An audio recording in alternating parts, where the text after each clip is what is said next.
الله عليه وسلم صلى الله على محمد ورحمة الله وبركاته.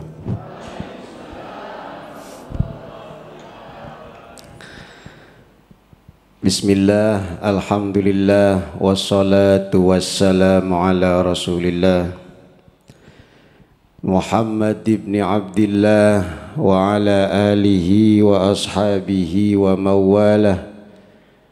La hawla wa la quwwata illa billah. Rabbi syrah li sadri wa yassir li amri wahlul uqdatam min lisani yafqahu qawli. Subhanaka la ilma lana illa ma 'allamtana innaka antal alimul hakim. Amma ba'd. Yang saya hormati para alim, para kiai, para habaib, para asatidz, hujjaj, tokoh masyarakat Pondok Jaya, pimpinan Majlis Ta'lim, pimpinan DKM Masjid Nurul Iman, tak lupa hadirin hadirat yang dirahmati Allah Subhanahu wa ta'ala. Ada ungkapan sabda Nabi Muhammad sallallahu alaihi wasallam, "Sholatukum alayya mahaqatun." Pendek. Hadis ini tercatat di dalam kitab Lubabul Hadis karangan Imam Jalaluddin As-Suyuti yang disyarahi oleh Syekh Nawawi Al-Bantani dalam kitab Tanqihul Qaul Al-Hasis. Apa arti hadis pendek itu? Solawatmu kepadaku adalah pelebur dosa, kata Nabi. Oleh karena inilah kemudian mari sebelum kita sama-sama ngaji, kita uluk salam sama Rasulullah, karena beliau adalah pembuka kebaikan dunia akhirat, karena beliau adalah kunci pintu kemudahan. Dalam sholawat Nuril Anwar, Allahumma sholli ala Nuril Anwar wa siril asrar wa tiryaqil aghyar wa miftahi babil yasar. Miftah, kunci, babil yasar, pintu kemudahan. Maka kata Sayyid Abdullah Al-Haddad, pentolan para habaib, orang Yaman, punya karya agung berjudul Nasihat-nasihat keagamaan dan wasiat-wasiat keimanan, An-Nasaihud Diniyah wal Wasaya Al-Imaniyah. Siapapun yang sering menemukan kesulitan, sering menemukan sesuatu yang ganjel di hati, kata orang Betawi, maka ia wajib latihan sehari-harinya memperbanyak bersolawat kepada baginda Nabi besar Muhammad sallallahu alaihi wasallam. Apa takaran solawat yang banyak? Dalam sabda Nabi, man shalla alayya sholatan wahidatan sallallahu alaihi biha ashran, wa man shalla alayya ashran sallallahu alaihi biha mi'atan, wa man shalla alayya mi'atan sallallahu alaihi biha alfan, wa man shalla alayya alfan lam tamassahun nar. Satu solawat diganjar Allah 10 solawat. Ini Allah yang solawat. 10 solawat kita diganjar Allah 100. 100 solawat kita diganjar Allah 1000. 1000 solawat kita diganjar Allah, tidak tersentuh api neraka. Ini yang paling banyak. Salatullah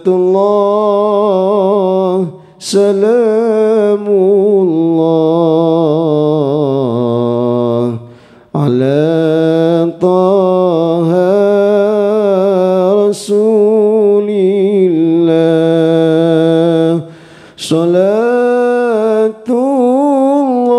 salatullah salamullah ala yasin habibillah salat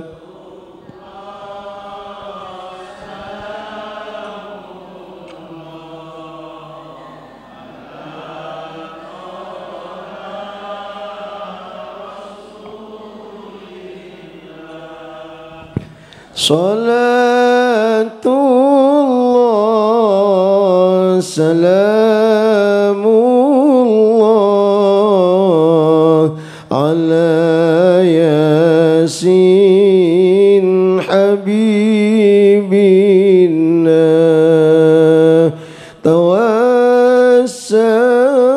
tawassalna bismillah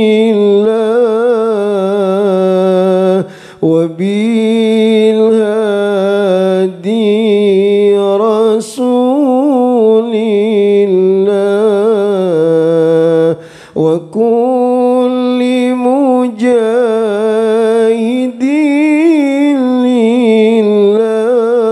لله بأهل البدر يا الله صلاة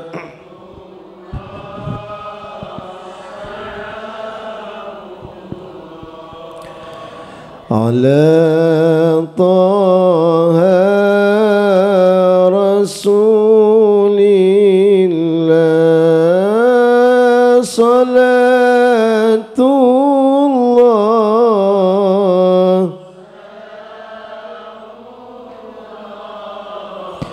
على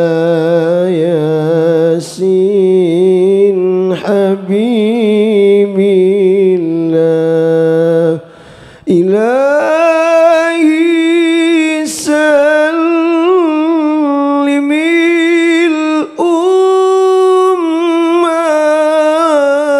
الأمة من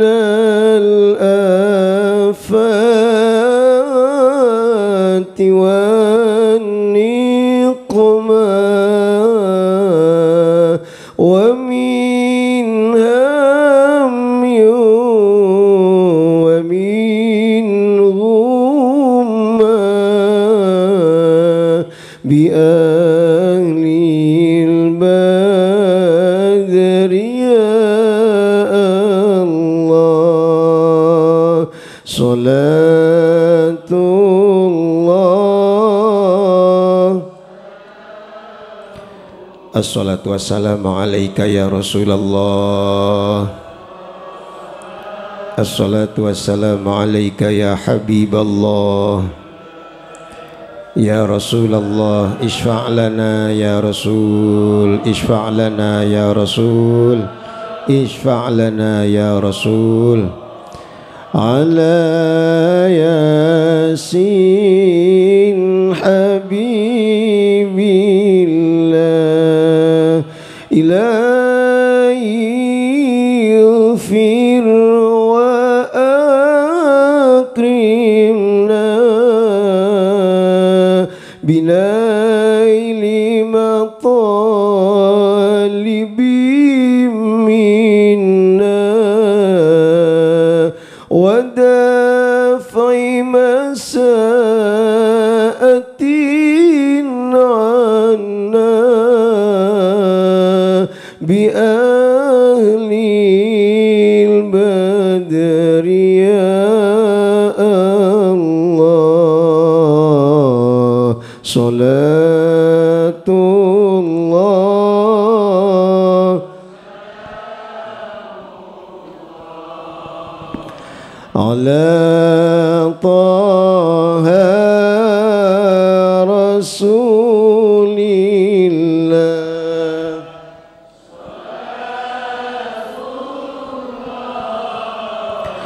Salamullah ala yasin habibina Allahumma salli wa sallim wa barik alaihi. Bapak Ibu yang dirahmati Allah, dalam Al-Quran ayat ini sering dikutip oleh Syekh Abdul Qadir. Wa rabbuka yakhluqu ma yasha'u wa yakhtar.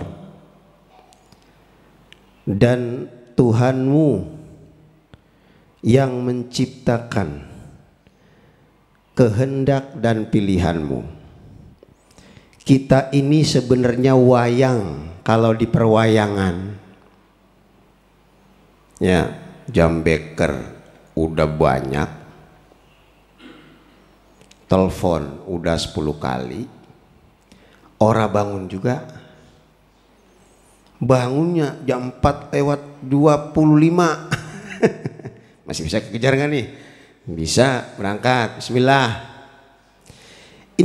Ini penting saya sampaikan. Ternyata kita ini wayang di hadapan dalang. Dalang ini kemudian kepengennya apapun. Beker udah nyala, kagak nyala juga. Kagak bangun-bangun juga. Luar biasa. Ibu-ibu, bapak-bapak yang dirahmati Allah, tema kita menanam kebaikan, memanen pengetahuan. Ini tema yang gak umum. Kita lihat misalnya ada hadis riwayat Imam Muslim. Hadis ini dikutip oleh ulama khos, waliullah, murid langsungnya Tuan Syekh Abdul Qadir Al-Jilani, bernama As-Sayyid. Sayyid itu udah bongkot. Kalau nyebutan Sayyid itu udah bijaksana. Apalagi As-Sayyid Al-Habib, wah luar biasa. As-Sayyid Ahmad bin Ali Ar-Rifai Al-Kabir. Siapa Bu? Sayyid Ahmad Ar-Rifai. Murid langsung Syekh Abdul Qadir, beda 20 tahun. Kalau beda 20 tahun, tadi mahasiswa sama saya modelnya tuh. Ya, masih selitingan. Apa kata Said Ahmad Ar-Rifai mengutip sabda Nabi? Ini kita ngaji nih. Mohon maaf kalau saya agak serius ya. Ya ada ketawa-tawa nanti dikit lah. Kata Nabi, ati babal jannati yaumal qiyamati fa astaftihu. Saya mendatangi pintu surga pada hari kiamat. Fa astaftihu. Saya mohon dibukakan pintu surga itu. Fayaqulul khazin, fayaqulu, dan berkata siapa al-khazinu, malaikat khazin. Itu terdiri dari fi'il fa'il. Kalau ada fi'il, fa'ilnya disebut. Kalau ada pekerjaan pasti ada yang melakukan pekerjaan. Malaikat khazin bertanya, man anta, siapa engkau? Fayaqulu khazin, man anta? Fa'aqulu ana Muhammad. Kata Nabi, saya menjawab ana Muhammad. Di mana Nabi ngomong? Di depan pintu surga. Pada hari apa? Pada hari kiamat. Fayaqulu bika umirtu alla aftaha li ahadin qablaka. Bika, dengan sebab engkau, umirtu, saya diperintah, alla aftaha, agar saya tidak membuka, li ahadin, kepada seorang pun, qablaka, sebelum engkau wahai Rasulullah. Ini ngomongin apa nih?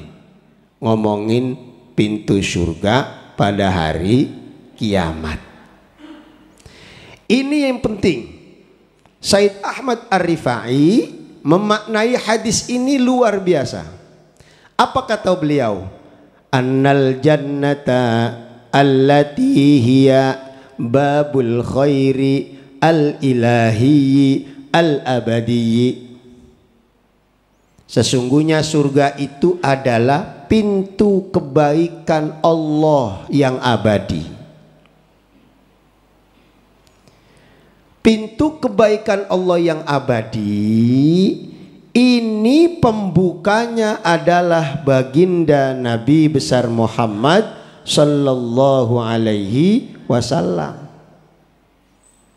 Maka harus diingat, Rasulullah awwaluman yadkhulul jannah. Rasulullah itu orang pertama yang masuk surganya Allah subhanahu wa ta'ala. Kata Sayyid Ahmad Ar-Rifai, Rasul itu al-fatihu lil khairi dunyawiyyin wa ukhrawiyyin. Rasul itu pembuka kebaikan dunia akhirat. Siapa faman aroda ayyuftaha abwabul khairi,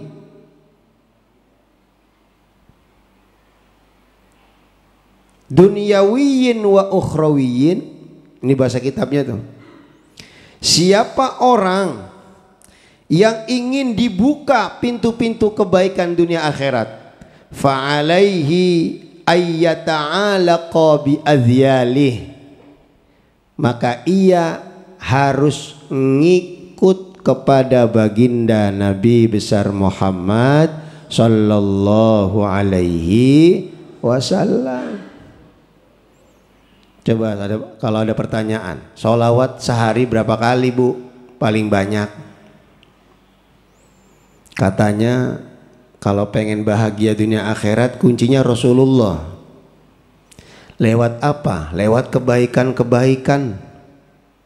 Kira-kira kita sekolah, ora sekolah ngerti ora yang namanya baik dan buruk? Ngerti. Dikira orang baik itu harus sekolah. Ora, banyak orang sekolah yang nggak baik. Ternyata kebaikan itu adalah bertauhid kepada Allah subhanahu wa ta'ala, seperti yang sudah dipraktekkan oleh baginda Nabi besar Muhammad sallallahu alaihi wasallam. Kita buka-buka nih Bu, saya bocorin nih rumusnya. Dalam surat Al-Isra ayat 1, Subhanalladzi asra bi'abdihi lailam minal masjidil harami ilal masjidil. Itu hadiah ketika Rasul apa? Lagi sedih, ditinggal kakeknya, ditinggal bininya. Karena Rasul kekasih Allah kasih hadiah ketemu Allah. Lihat bahasanya, Maha suci Allah yang memperjalankan hambanya.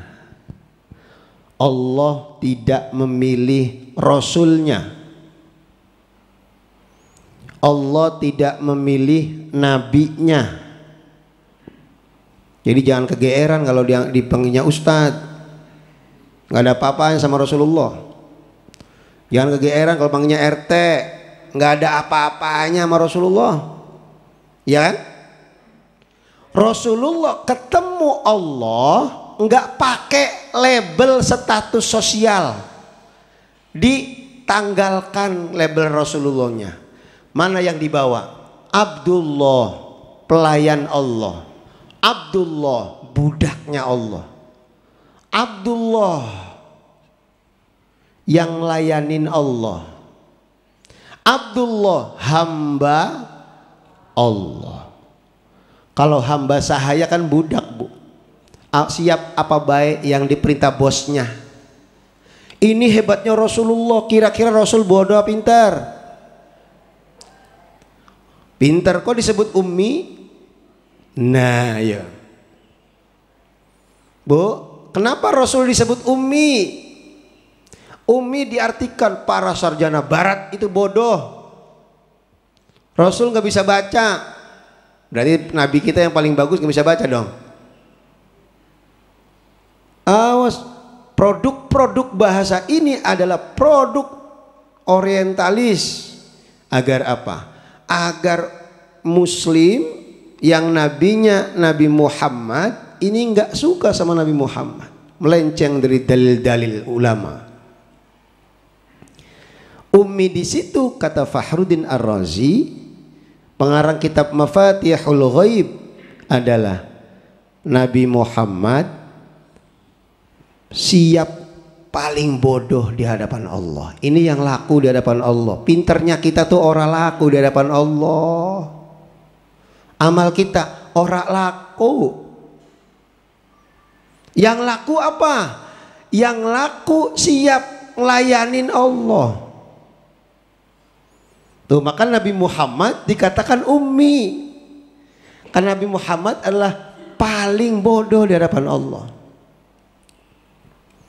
Nah ini kebaikan-kebaikan ini, ibu tahu kebaikan Bu, baca Quran baik, sholat jamaah baik, ya kagak cemberut sama suami baik,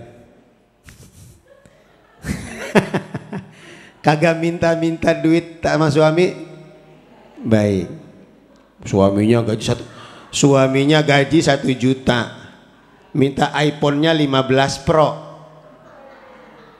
Suaminya gaji 2 juta, minta mobilnya BMW. Kredit nggak apa-apa bang, ya nggak apa-apa, kita nyari yang sebulan 1 juta. Ya pengennya sih, wah iya nih, cuman bunuh diri. Artinya kebaikan itu adalah yang berhubungan dengan pendidikan Rasulullah Sallallahu Alaihi Wasallam. Rasul nggak cemberut sama bini. Halo Pak. Rasul ora galak sama anak. Rasul ora galak sama bini. Rasul sangat ridho atas keputusan Allah.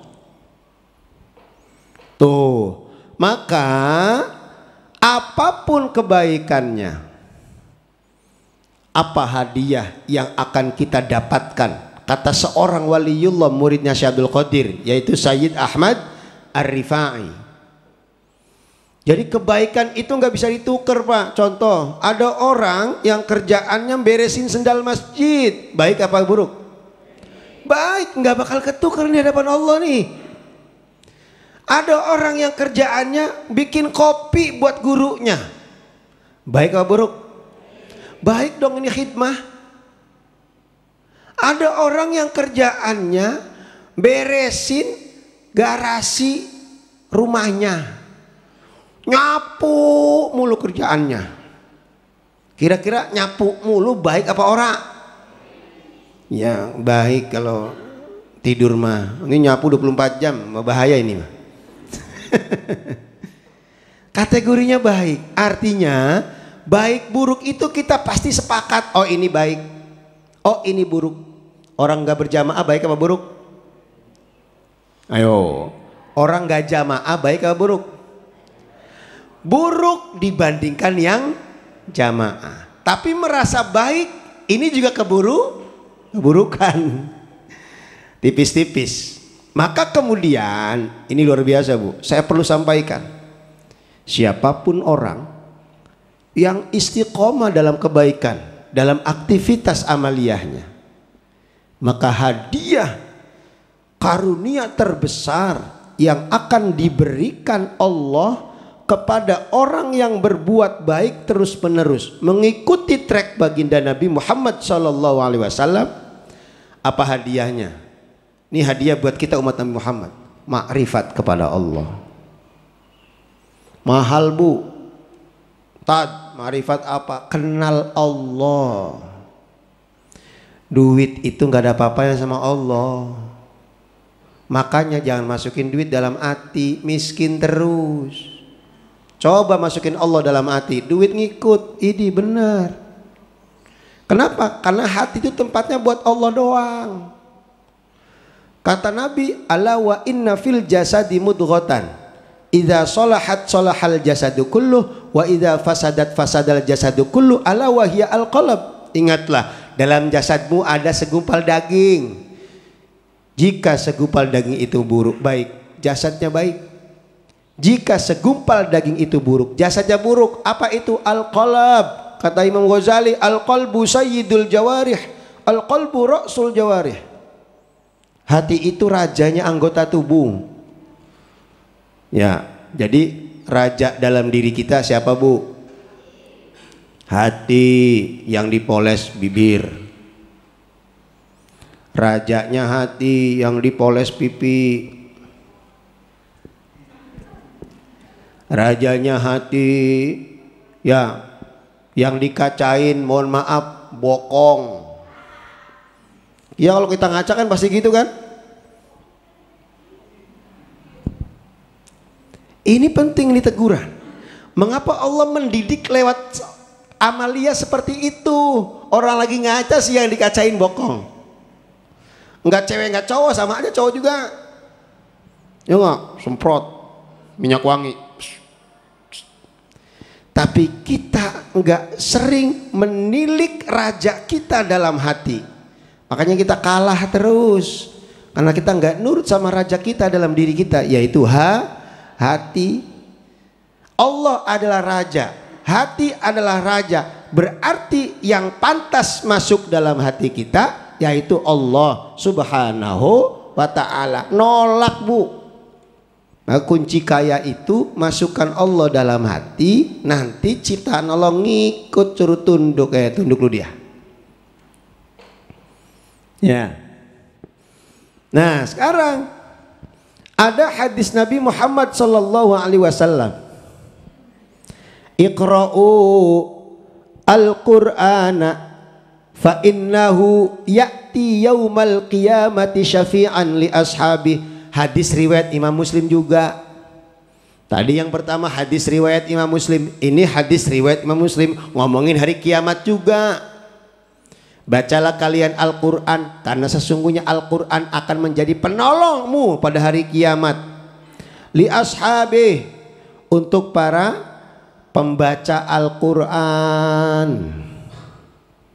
Ini kasih rumusnya lagi. Sayyidina Ali itu bu, Masya Allah itu pinter banget. Ibu kenal Sayyidina Ali?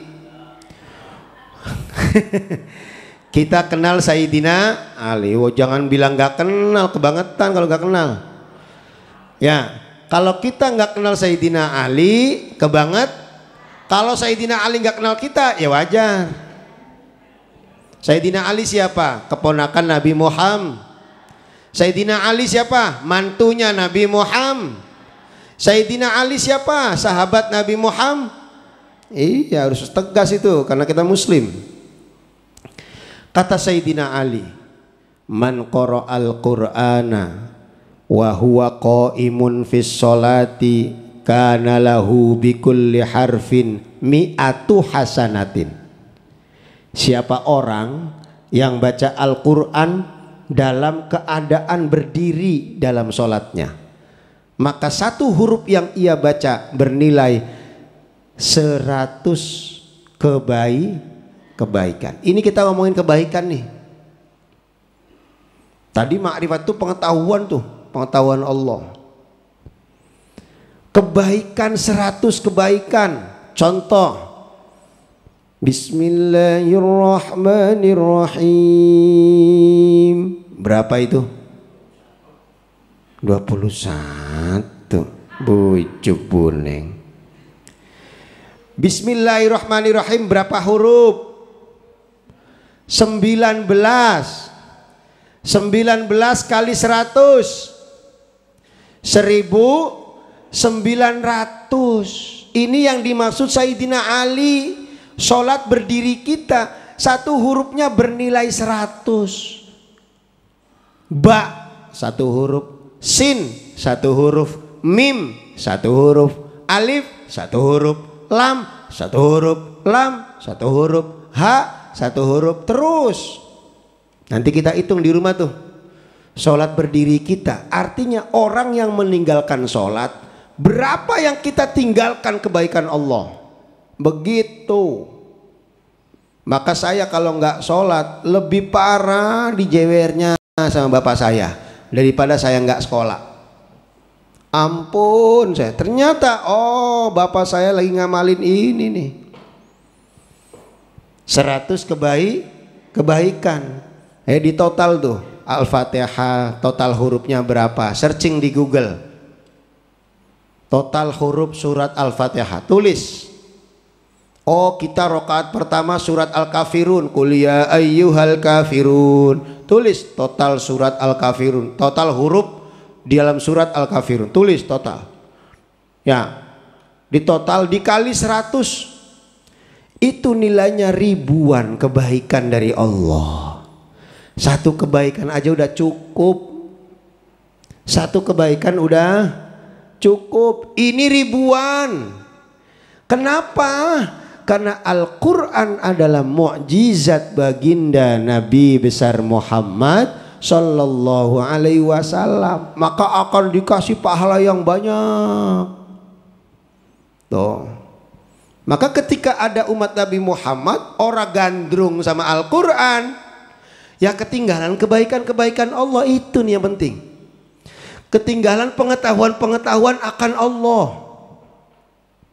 No. Ketinggalan bagaimana menghormati kalimat la ilaha illallah. Ini satu huruf sholat berapa nilainya? 100 kebaikan.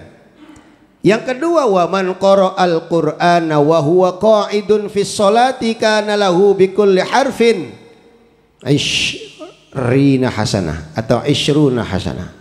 Bukan, khamsina hasanah. Siapa orang yang membaca Al-Qur'an, dia duduk dalam sholatnya. Siapa di sini yang sholatnya duduk, Bu? Ada? Kalau kita umroh, kita sering yang lihat orang sholatnya duduk. Bahkan disediakan kursi di Madinah, di Mekah itu. Apalagi Madinah tuh banyak banget di Madinah, di Nabawi. Luar biasa. Sholat duduk kita itu dinilai kata Sayyidina Ali satu hurufnya 50. Kalau di total sholat kita ribuan kebaikan sholat duduk juga. Apalagi sholat berdiri. Berarti sholat itu adalah amalan paling terbaik agar kita makin baik di hadapan Allah Subhanahu wa ta'ala. Yang ketiga, siapa orang yang baca Quran, kata Sayyidina Ali, ia sedang tidak sholat tapi ia punya wudhu, maka satu huruf yang ia baca bernilai 25 kebaikan.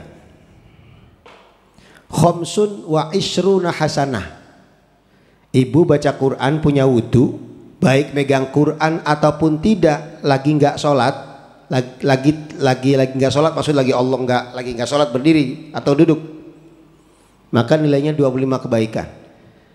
Orang yang baca Quran lagi nggak sholat, tidak sedang sholat, dan ia tidak punya wudhu, maka satu huruf yang ia baca 10 kebaikan satu hurufnya. Jadi ada hadis Nabi yang satu huruf Quran bernilai 10. Kata Sayyidina Ali apa? Itu untuk orang yang lagi tidak sholat, kemudian dermemel itu, lemes mulutnya dengan Al-Quran. Anak-anak kita kalau lagi dikasih tugas sama guru-gurunya apa?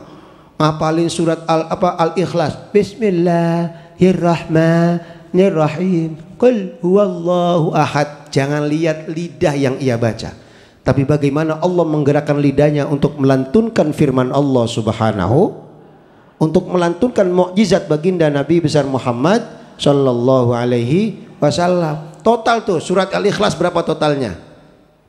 Kalikan 10. Mendengarnya 10, baca juga 10. Luar biasa. Maka siapa orang yang ingin disyuting terus kebaikannya, teruslah berbuat baik, teruslah istiqomah dengan membaca Al-Quran. Ibu-ibu, bapak-bapak yang dirahmati Allah, sampai jam berapa nih enaknya? Udah siang nih ya. Oke, ada 3 kata yang ingin saya sampaikan. Orang kenal Allah, mana cirinya bu? Ini ciri rumusnya. Orang kenal Allah dalam dirinya, cirinya, kata Sayyid Ahmad Ar-Rifai, ya'riful abdu uyuba nafsihi. Seorang hamba kenal Allah, ini cirinya selalu melihat cacat dalam dirinya. Saya amalnya jelek, saya amalnya nggak bagus, saya banyak dosa, saya nggak bisa beramal ya Allah. Suatu ketika Rasul didatangi anak muda. Anak muda ini dianggap paling suul adab sama sahabat, nggak punya etika, songong. Ternyata nanya ke Nabi Muhammad apa? Ya Rasul, kiamat kapan? Masya Allah. Akhirnya Rasul nanya, kamu nanya kiamat punya bekal apa? Saya orang pede ya Rasul sama amal saya. Orang pede tapi nanya kiamat loh. Terus apa yang bisa kau bawa? Saya pede, saya cinta engkau ya Rasul. Maka muncul sabda Nabi, almar'u ma'a man ahabba. Seseorang itu bersama orang yang ia cintai. Ngaku nggak punya amal, ngaku. Kenapa? Cirinya orang yang kenal Allah itu, dia menyempurnakan Allah itu hebat, Allah itu maha kaya, Allah itu maha pintar. Dia selalu melihat dirinya cacat. Pertanyaannya, kalau ada orang selalu melihat diri orang lain cacat, kenal Allah nggak? Cirinya nggak kenal Allah, bahaya buat keturunan. Maka mulai sekarang koreksi diri kita. Kita ini nggak bisa, kita ini nggak punya ilmu, kita ini nggak punya amal. Biar apa? Biar Allah terus mengenalkan ilmunya pada kita, lewat tembok-tembok di sekitar kita, lewat anak-anak kita, lewat cucu-cucu kita. Tuh. Pantas Nabi Musa nanya kepada Allah, ya Allah, ayyul ibad aktsaru hasanatan wa arfa'u darajatan indaka ya Allah.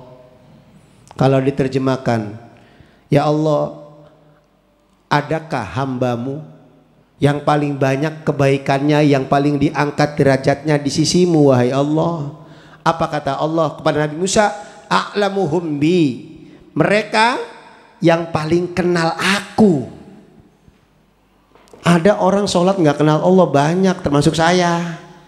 Lagi takbir Allahu Akbar, aduh belum madang nih. Allahu Akbar, aduh duit belum ada lagi. Allahu Akbar, oh iya kunci motor ada di sono noh. Waktu belum sholat maka ketemu kunci motornya.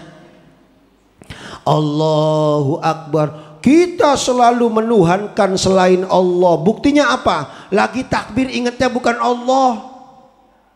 Ini bukti kita cacat. Tapi kesadaran pengakuan jujur kita kepada Allah, ya Allah, iya saya nggak bisa sholat aja saya lupa engkau, Allah suka. Berarti kita mengomong sama Allah, ya Allah, iya saya nggak bisa apa-apa, yang bisa cuma engkau. Kenal dia sama Allah. Nah terakhir ada ungkapan Sayyidina Ali, ini luar biasa. Kata Sayyidina Ali, a'lamun nasi billah asyadduhum ta'ziman li hurmati la ilaha illallah. Kata Sayyidina Ali, manusia yang paling tahu Allah, a'lamun nasi billah asyadduhum, mereka yang paling kuat Ta'ziman, takzimnya. Lihurmati, karena menghormati la ilaha illallah, kalimat la ilaha illallah. Berarti syarat kita baik terus. Tuhan kan Allah, Tuhan kan Allah, bukan Tuhan kan bukan Tuhan kan bukan Tuhan kan amal. Kita lagi sholat banyak nih, wih paling rajin. Ini iblis larinya situ. Maka teruslah, ya teruslah zikir la ilaha illallah, teruslah ingat Allah, teruslah sholat. Tadi itu kita bahas sholat. Teruslah istiqomah baca Quran sehingga hati kita dibuka sama Allah agar baik terus. Nanti ujungnya apa? Baik sama tetangga, open sama masjid, ya, open sama anak-anak. Ini dengan apa? Dengan kita istiqomah dengan media yang dekat sama Allah, Al-Quran, sholat dan lain-lain.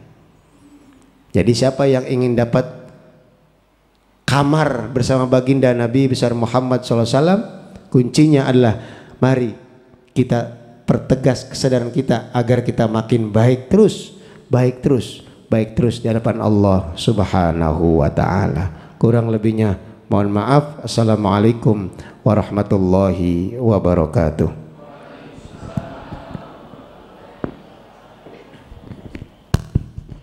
Para Bapak Ibu yang sangat dirahmati Allah Subhanahu wa taala. Alhamdulillah telah sama-sama kita dengarkan kajian yang berupa ilmu. Untuk itu kita dengarkan